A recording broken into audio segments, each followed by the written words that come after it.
Alam niyo po, throne worship, kingdom worship, no? Hindi tayo ang magsisit ng standard na pagsamba.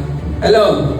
Minsan, ginagawa natin, ganito pagsamba natin na kailangan ganito yung ayos, kailangan ganito yung attire, kailangan ganito yung gawin natin, kailangan ganito yung sit-up.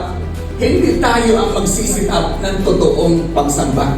Hindi tayo ang magbibigay, hindi yung standard natin ang masusunod sa pangkahariang pagsamba. Amen?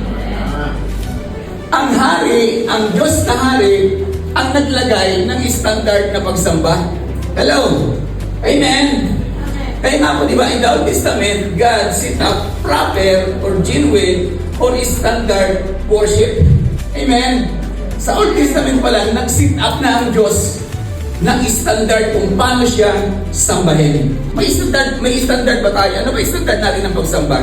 Baka mamaya yung standard natin. Naku, bibihis ako ng mag-arang makapagsasamba na. Pero yung puso natin ay puno pala ng kabulukan. Rejected. Amen?